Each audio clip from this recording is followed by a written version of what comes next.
Hello everyone, today is the 26th of February 2024. Don't have any big plans for the day, just detail work.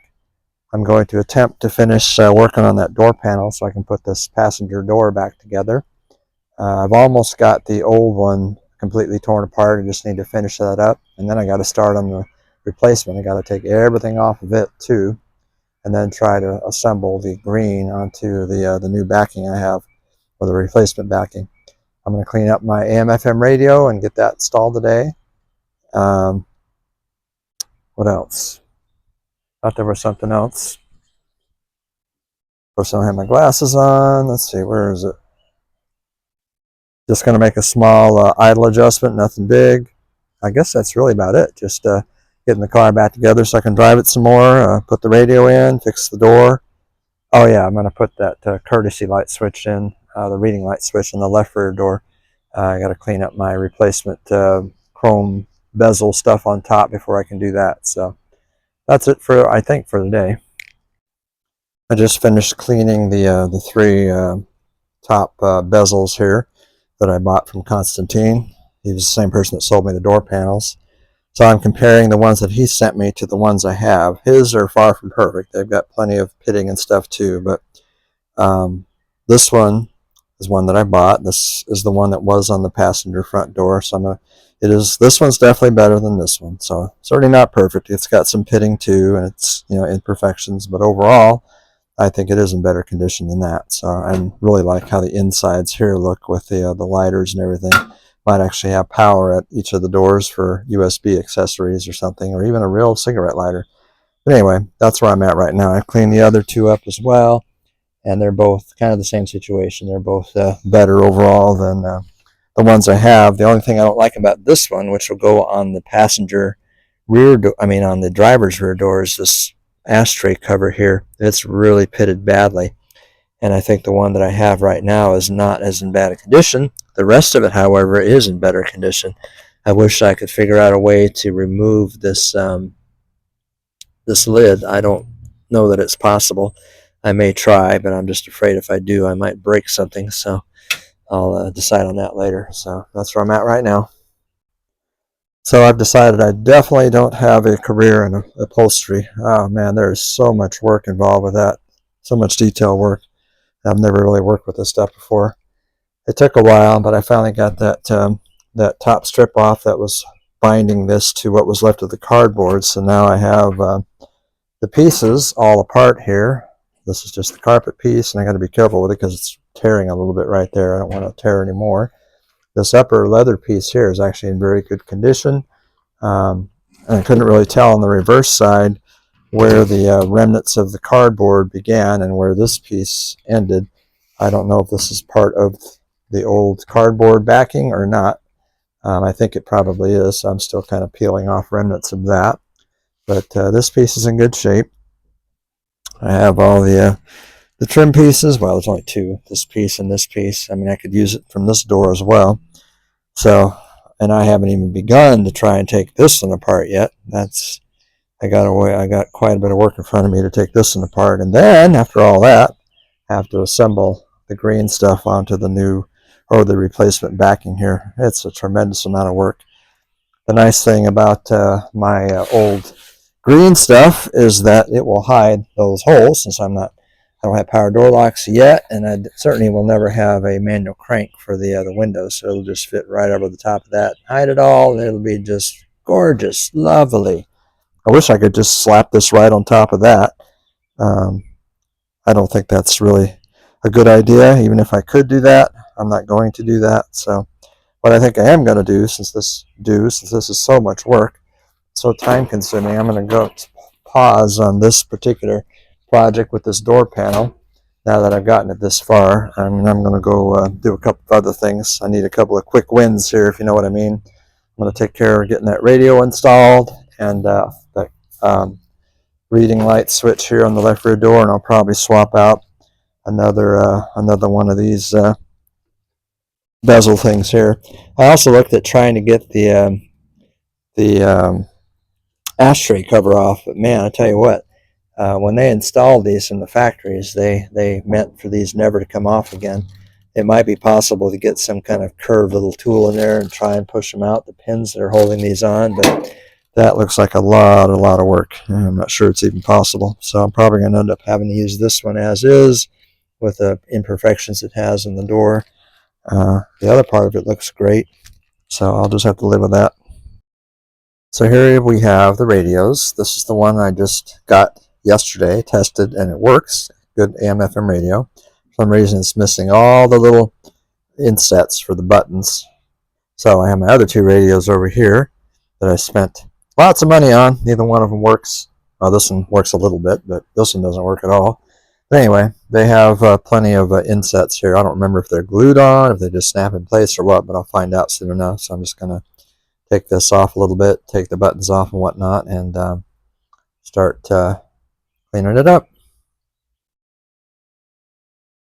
Okay, I did some cleaning on the front. It cleans up very nicely. There is some pitting in here. It's very small, so not a big deal.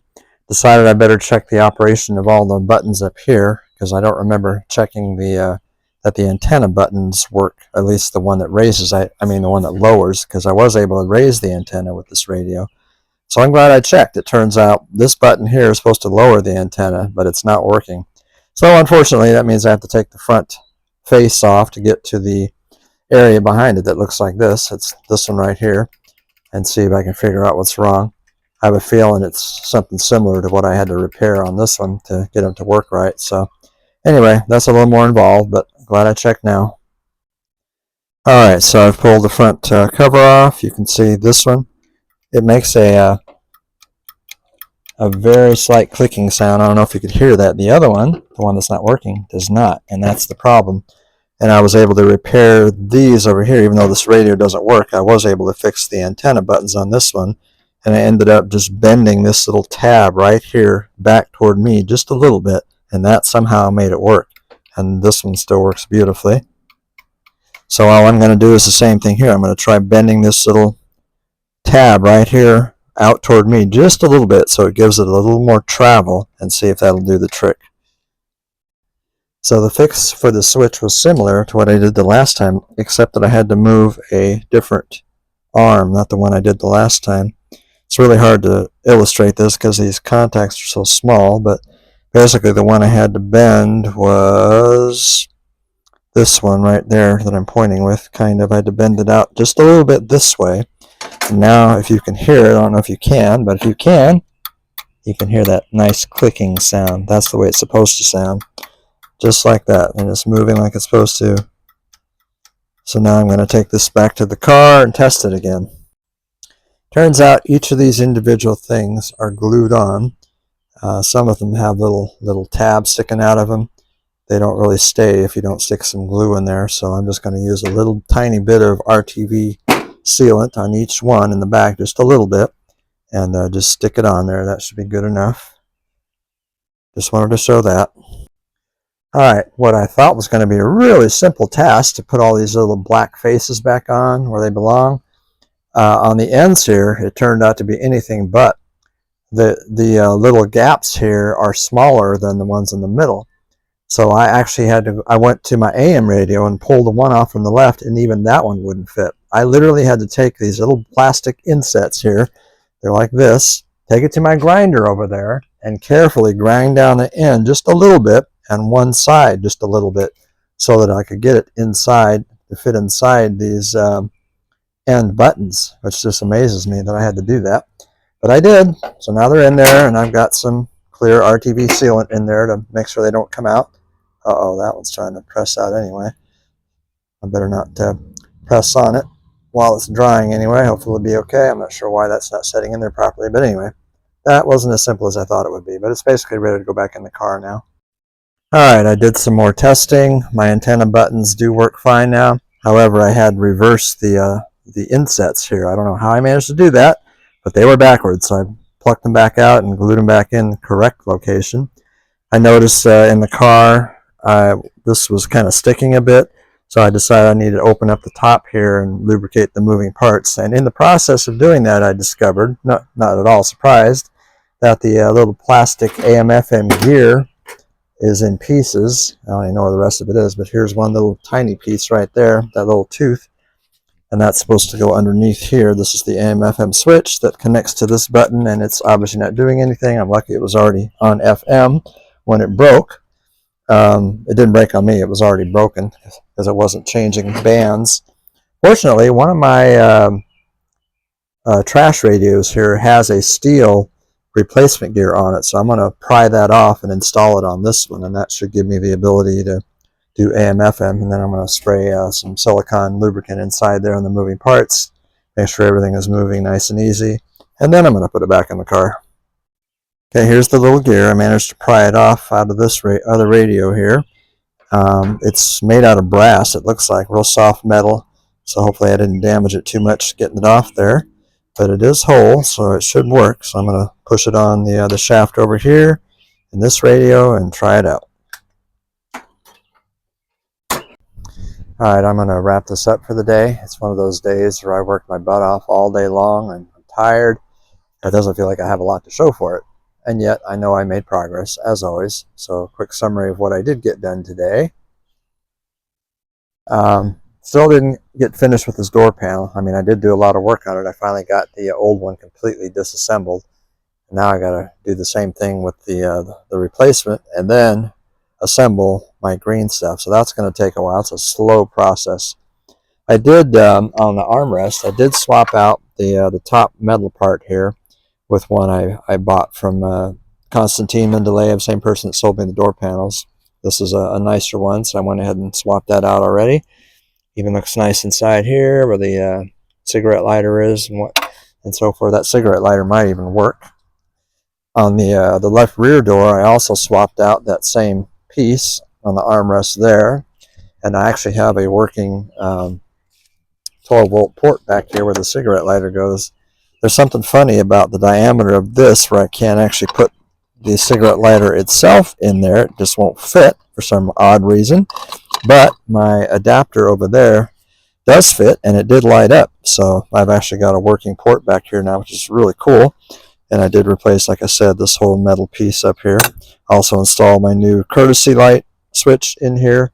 So that's taken care of. So now my interior lights should work normally as they should. And the big thing I guess I got done was getting my AM/FM radio installed and working.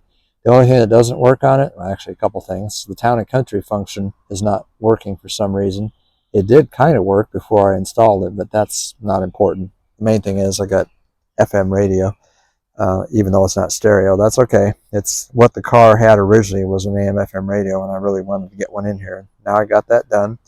The other thing that doesn't work real well, I did replace that little gear that switches between the bands, AM and FM, but it doesn't work quite right. There's something about that brass replacement gear that the teeth are not quite spaced correctly or something. I'm not sure, because after a couple of clicks, it doesn't work anymore. So I made sure that it is functioning on the FM dial, and I'm just not going to bother switching it to the AM dial. I mean, there's really usually nothing to listen to on the AM dial anyway that I'm interested in. So, and that's it really. So that took me all day. But what really kicked my butt was that door panel. That is so much work. So, but anyway, I'm halfway through it now, and I'm determined to do at least that one, because that door panel, that old one, literally fell apart. I just couldn't use it anymore. So I don't know when I'll have a chance to pick this up again. It may be a few days. So have a nice weekend.